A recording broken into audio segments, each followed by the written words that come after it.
Breaking news చూస్తున్నాం. Parliament ఎన్నికల్లో Congress party పదవులు కలుపుతోంది.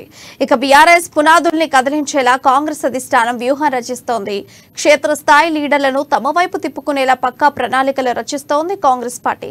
బీఆర్ఎస్ లో అవమానాలు, చీదరింపులు ఎదుర్కొని పార్టీ మారేందుకు సర్పంచులు, ఎంపీటీసీలు, జడ్పీటీసీలు, కౌన్సిలర్లు, కార్పొరేటర్లు సిద్ధమవుతున్నారు. ఇక తొలి దశలో లోకల్ లీడర్లు, ఆ తర్వాత ఎమ్మెల్సీ, ఎమ్మెల్యేలను పార్టీలో చేర్చుకునేందుకు కాంగ్రెస్ పార్టీ యోచిస్తోంది. ఇక హైదరాబాద్ చుట్టూ ఉన్న పలు కార్పొరేషన్లకు చెందిన కార్పొరేటర్లు పార్టీ మారేందుకు సిద్ధంగా ఉన్నట్లు తెలుస్తోంది. వీరందరికీ ఒకేసారి కాంగ్రెస్ కండువా కప్పేందుకు సీఎం రేవంత్ రెడ్డి ముహూర్తం ఫిక్స్ చేసినట్లు వార్తలు వినిపిస్తున్నాయి.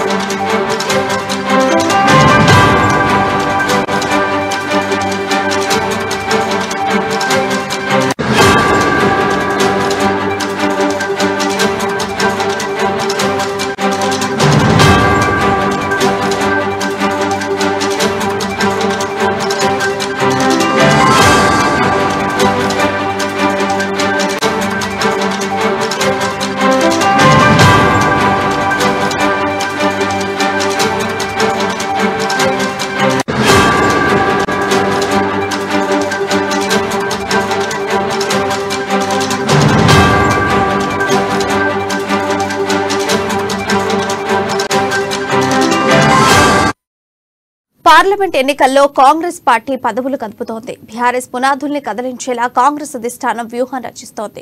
క్షేత్రస్థాయి లీడర్లను తమ వైపు తిప్పుకునేలా పక్కా ప్రణాళికలు రచిస్తోంది కాంగ్రెస్ పార్టీ. బీఆర్ఎస్ లో అవమానాలు, చీదరింపులు ఎదుర్కొని పార్టీ మారేందుకు సర్పంచ్లు, ఎంపీటీసీలు, జడ్పీటీసీలు, కార్పొరేటర్లు, కౌన్సిలర్లు సిద్ధమవుతున్నారు. ఇక తొలి దశలో లోకల్ లీడర్లు, ఆ తర్వాత ఎమ్మెల్సీ, ఎమ్మెల్యేలను పార్టీలో చేర్చుకునేందుకు ఇక కాంగ్రెస్ పార్టీ యోచిస్తున్నట్టు తెలుస్తోంది. ఇక హైదరాబాద్ చుట్టూ ఉన్న పలు కార్పొరేషన్లకు చెందిన కార్పొరేటర్లు పార్టీ మారేందుకు సిద్ధంగా ఉన్నట్టు తెలుస్తోంది. వీరందరికీ ఒకేసారి కాంగ్రెస్ కండువా కప్పేందుకు సీఎం రేవంత్ రెడ్డి ముహూర్తం ఫిక్స్ చేసినట్లు కూడా వార్తలు వినిపిస్తున్నాయి. ఈ అంశానికి సంబంధించిన అప్డేట్స్ మా రిపోర్టర్ హరీష్ లైవ్ ద్వారా అందిస్తారు. హరీష్, చెప్పండి, అప్డేట్స్ ఏంటి? ప్రియా, కాంగ్రెస్ పార్టీ అలాగే బీఆర్ఎస్ కొత్త వ్యూహాన్ని సిద్ధం చేస్తుంది. ఇప్పుడు పార్లమెంటు ఎన్నికలు సమీపిస్తున్న తరుణంలో బీఆర్ఎస్ పార్టీని సమూలంగా తెలంగాణ నుంచి ఏదైతే పారదోలేందుకు కూడా వ్యూహాలు సిద్ధం చేస్తుంది. క్షేత్రస్థాయిలో దీనికి సంబంధించిన వ్యూహాలు కూడా ఇప్పటికే ప్రారంభమై కొనసాగుతున్నట్టుగా తెలుస్తుంది. ప్రధానంగా గులాబీ పార్టీని పునాదులు ప్రకిలించేలా కూడా క్షేత్రస్థాయిలో ఆ నేతలందరూ కూడా కాంగ్రెస్ పార్టీలో మూకుమ్మడిగా చేరేందుకు కూడా పార్టీ ప్రణాళికలు సిద్ధం చేస్తుంది. ఇందుకు సంబంధించి కూడా ఇప్పటికే టీపీసీ ముఖ్య నేతలంతా కూడా పనిచేస్తున్నారు. దానికి అంటే గత బీఆర్ఎస్ సంబంధించి 2 దఫాలుగా తెలంగాణలో అధికారంలో ఉన్న నేపథ్యం కావచ్చు, ఇక్కడ ఎమ్మెల్యేలు, ఎంపీలు కావచ్చు, ముఖ్యంగా క్షేత్రస్థాయి నుంచి కూడా వాళ్ళ కీలక పదవులు బాధ్యతలు చేపట్టిన నేపథ్యం కావచ్చు, మున్సిపల్ చైర్మన్ల నుంచి కూడా అన్ని క్షేత్రస్థాయిలో బీఆర్ఎస్ అధికార పార్టీలో ఉన్న నేతలే ఉన్నారు. ఇప్పుడు అనూహ్యంగా కాంగ్రెస్ పార్టీ అధికారంలోకి వచ్చింది కాబట్టి దీన్ని అంటే కాంగ్రెస్ పార్టీ అధికారంలోకి వచ్చిన వెంటనే సమూలంగా ఈ పరిణామాలు చోటు చేసుకుంటేనే కాంగ్రెస్ పార్టీ నుంచి ఇతర పార్టీ నుంచి కాంగ్రెస్ పార్టీలోకి పెద్ద ఎత్తున చేరికలు జరుగుతున్నాయి. ఇక్కడ బీజేపీ నుంచి కావచ్చు, బీఆర్ఎస్ నుంచి కావచ్చు, ఇతర పార్టీలు ఏవైతేనో వాళ్ళ చేరికలు జరుగుతున్న నేపథ్యం కనిపిస్తుంది. ఇక డీసీసీబీ చైర్మన్లు కావచ్చు, సర్పంచుల మొదలు డీసీసీబీ చైర్మన్లు, మున్సిపల్ కౌన్సిలర్లు, కార్పొరేటర్లు, చైర్మన్లు వీళ్ళంతా కూడా కాంగ్రెస్ పార్టీ వైపు చేస్తున్నారు. ఇప్పటికే చాలా మంది కాంగ్రెస్ పార్టీలో చేరిన నేపథ్యం కనిపిస్తుంది.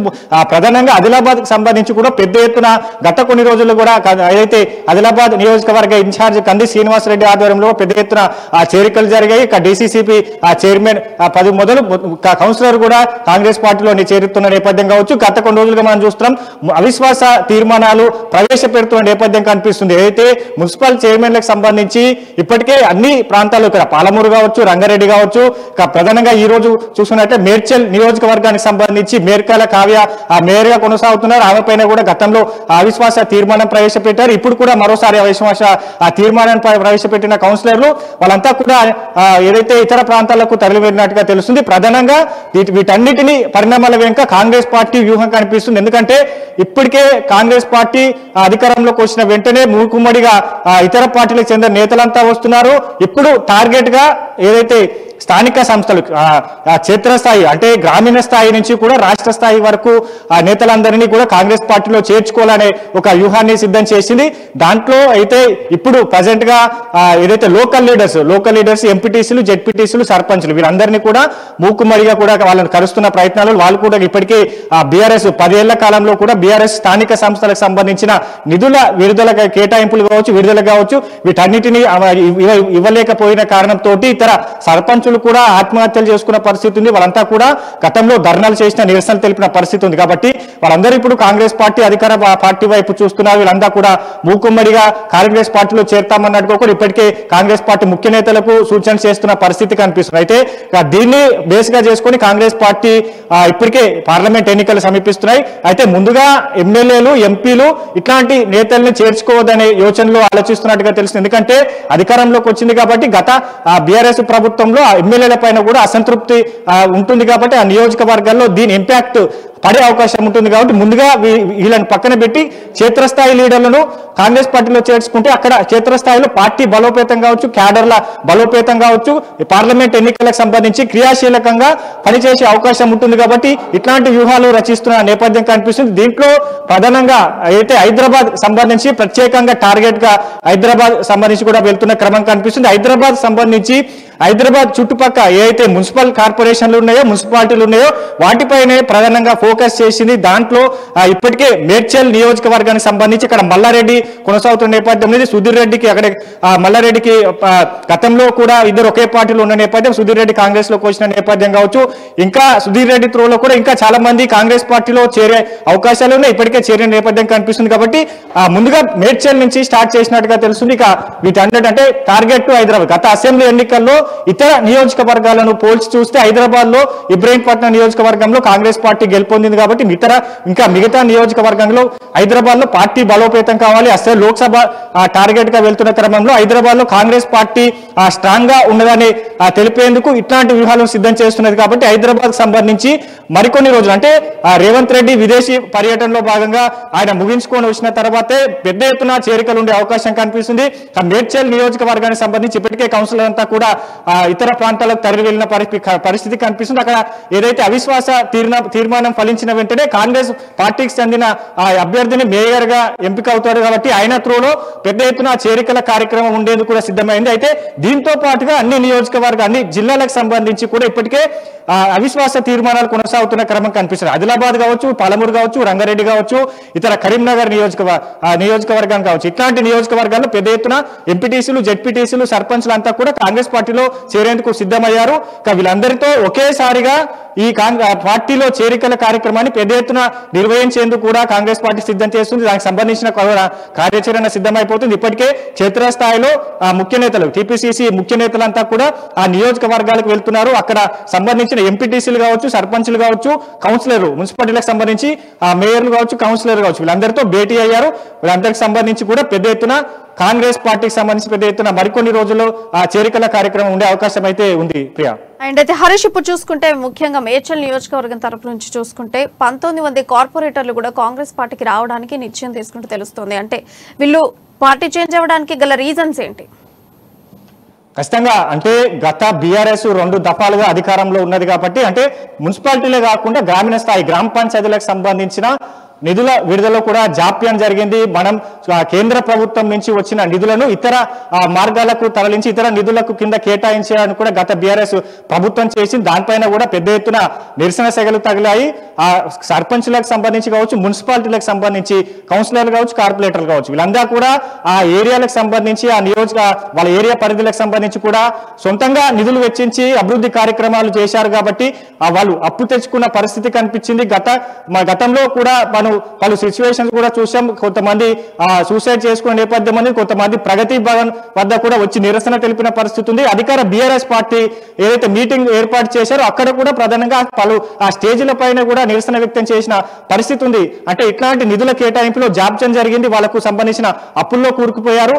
ఇప్పుడు మీ కాంగ్రెస్ పార్టీ అధికారంలోకి వచ్చింది కాబట్టి ఆ నిధులకు సంబంధించిన నిధుల విడుదల ఉంటుంది. వాళ్ళు ప్రజలకు ఇచ్చిన అక్కడ మున్సిపాలిటీ ప్రజలకు ఇచ్చిన హామీలు కావచ్చు గ్రామీణ ప్రజలకు ఇచ్చిన హామీలు హామీలు కావచ్చు ఇప్పుడు పార్టీ మారితే ఖచ్చితంగా వాటిని నెరవేర్చే అవకాశం ఉంటుంది, గత నిధులు విడుదలయ్యే అవకాశం ఉంటుంది. కాబట్టి కాంగ్రెస్ పార్టీ అధికారంలో ఉన్నది కాబట్టి పార్టీ మారినప్పుడు ఇట్లాంటి అభివృద్ధి కార్యక్రమాలు ఇంకా తీసుకురావచ్చు అనే ఆలోచనలో ఉన్నారు. గత బీఆర్ఎస్ ప్రభుత్వంలో వాళ్ళు అవమానాలు చీదరింపులకు ఎదుర్కొన్నట్టుగా కూడా స్వయంగా వాళ్ళు చెప్తున్న పరిస్థితి కనిపిస్తుంది. అంటే వాళ్ళు ఏదైతే నిధులు వెచ్చించి అభివృద్ధి కార్యక్రమాలు చేశారో ఆ నిధుల ప్రభుత్వాన్ని స్పందించే ముందు ఆ నిధుల విషయంలో కూడా ప్రభుత్వం నుంచి స్పందన లేదు. కాబట్టి వాళ్ళంతా కూడా కాంగ్రెస్ పార్టీ వైపు చూస్తున్నారు. ఇక్కడ బీజేపీ నుంచి, బీఆర్ఎస్ నుంచి, ఇతర పార్టీల చెందిన ఏదైతే కౌన్సిలర్ కావచ్చు, ఎంపీటీసీలు కావచ్చు, జెడ్పీటీసీలు కావచ్చు, సర్పంచ్లు కావచ్చు, వీళ్ళంతా కూడా బీఆర్ఎస్ 10 ఏళ్ల పాలనలో వాళ్ళంతా కూడా చిదరింపులు నోచుకున్న పరిస్థితి ఉన్నదని స్వయంగా వాళ్ళు పిసిసి ముఖ్య నేతలు కూడా చెప్తున్న పరిస్థితి ఉంది. అయితే మూకుమ్మడిగా ఈ కార్యక్రమాన్ని నిర్వహించేందుకు ఇప్పుడు కాంగ్రెస్ పార్టీ సిద్ధమవుతుంది. సీఎం రేవంత్ రెడ్డి ఆధ్వర్యంలో పెద్ద ఎత్తున ఇప్పుడు అంటే 2-3 రోజుల్లో కూడా దీనికి సంబంధించిన పెద్ద ఎత్తున కార్యక్రమం ఉండబోతున్నట్టుగా తెలుస్తుంది. అంటే ఆ బీఆర్ఎస్ ఏదైతే గత పాలనలో అమలు చేయలేని కార్యక్రమాలు కావచ్చు, ఇది సొంతంగా నిధులు వెచ్చించి చేసిన కార్యక్రమాలు కావచ్చు, కాంగ్రెస్ పార్టీలో ఖచ్చితంగా ఇప్పుడు కొత్త ప్రభుత్వం కాబట్టి ఖచ్చితంగా అభివృద్ధి కార్యక్రమాలకు పెద్దపీట వేస్తుంది. కాబట్టి హైదరాబాద్ సంబంధించి కూడా ఇప్పటికే స్పెషల్ డెవలప్మెంట్ అథారిటీని తీసుకొస్తామని కాంగ్రెస్ ప్రభుత్వం హామీ ఇచ్చింది. కాబట్టి ఇక పెద్ద ఎత్తున దీనికి సంబంధించి అభివృద్ధి కార్యక్రమాలు ఉంటాయి. ఇంకా ఐటీకి సంబంధించి ఇప్పటికే సీఎం రేవంత్ రెడ్డి దావోస్ పర్యటనలో ఉన్నారు. దాంట్లో భాగంగా ఇప్పటికే 1000 కోట్ల కూడా పెట్టుబడి తీసుకొస్తున్నారు. హైదరాబాద్ సంబంధించి కావచ్చు, ఇతర జిల్లాలకు సంబంధించి ఐటీ కంపెనీలు, ఐటీ హబ్లు, అనేక సంక్షేమ కార్యక్రమాలు తీసుకొస్తామని చెప్తున్న నేపథ్యంలో ఇప్పుడు ఇట్లాంటి డిసిషన్ తీసుకుంటే ఖచ్చితంగా కాంగ్రెస్ ప్రభుత్వంలో ఆ నియోజకవర్గాలు కావచ్చు, వాళ్ళ ప్రాంతాలకు సంబంధించిన అభివృద్ధి జరుగుతుందనే ప్రధానమైన కారణంతో వీళ్ళంతా కూడా కాంగ్రెస్ పార్టీ వైపు చూస్తున్నట్టుగా తెలుస్తుంది. ప్రియా, అలాగే హరీష్, ఇప్పుడు మేడ్చల్ నియోజకవర్గానికి చూసుకుంటే అటు మల్లారెడ్డికి, సుధీరెడ్డికి ఇద్దరి మధ్యలో కూడా గొడవ జరగటం అనేది మనం చూస్తున్నాం. అసలు ఈ గొడవకు, ఈ విభేదానికి గల కారణాలు ఏమై ఉండొచ్చు? మల్లారెడ్డి టర్మ్ కన్నా ముందు సుధీర్ రెడ్డి ఎమ్మెల్యేగా పనిచేశారు. ఆయన గతంలో కాంగ్రెస్ పార్టీలో కూడా పనిచేసిన నేపథ్యం ఉన్నది.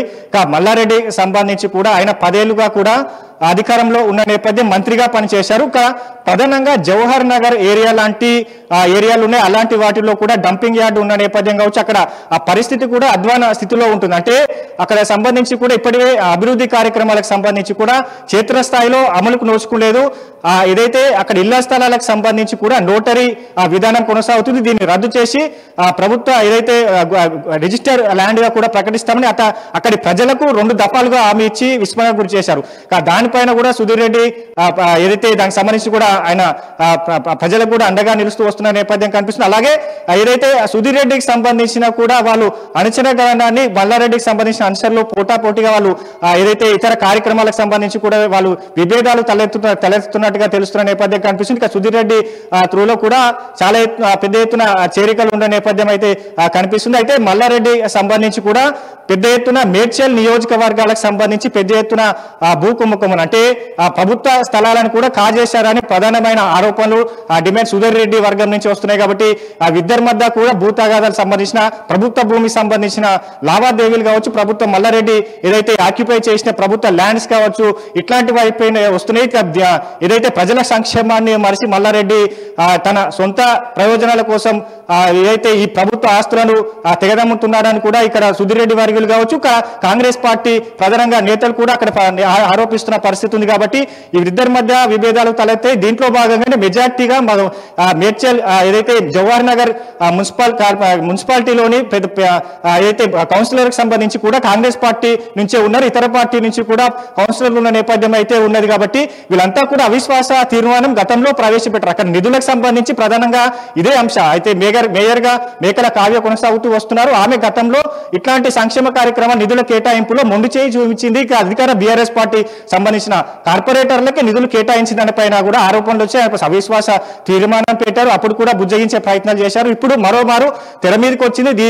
ఇప్పటికే ఆ కార్పొరేటర్ అంతా కూడా ఇతర ప్రాంతాలకు తరలి వెళ్ళినట్టుగా తెలుసు. అంతా కూడా ఈసారి ఖచ్చితంగా అవిశ్వాస తీర్మానం ఫలించే అవకాశాలు కనిపిస్తుంది. ప్రధానంగా బీఆర్ఎస్ గత అధికారంలో ఉన్న బీఆర్ఎస్ కార్పొరేటర్లకే నిధులు కేటాయించింది. కాబట్టి ఇప్పుడు వీళ్ళంతా కూడా ఆమెను తొలగించేందుకు కూడా సిద్ధమైనట్టుగా తెలుస్తుంది. ఆమెను తొలగించి కాంగ్రెస్ పార్టీకి సంబంధించిన అభ్యర్థిని మేయర్గా బలపరిచే అవకాశాలు ఉన్నాయి కాబట్టి అభ్యర్థిని మేయర్గా బలపరిస్తే మేడ్చల్ ఏదైతే జవహర్ నగర్ మున్సిపాలిటీకి సంబంధించిన అభివృద్ధి కార్యక్రమాలు అన్ని జరుగుతాయన్నట్టుగా కూడా ఇప్పటికే వీళ్ళంతా కూడా టీపీసీసీ ముఖ్య నేతలు మల్లు రవి అలాగే ఇతర నేతలతో కూడా సంప్రదింపులు జరిపినట్టుగా తెలుస్తుంది. వాళ్ళంతా కూడా అంటే రేపు లేదా ఎల్లుండి మేడ్చల్ జవహర్ నగర్ మున్సిపల్ కార్పొరేషన్ సంబంధించి కూడా అవిశ్వాస రైట్ హరీష్, థ్యాంక్ యూ.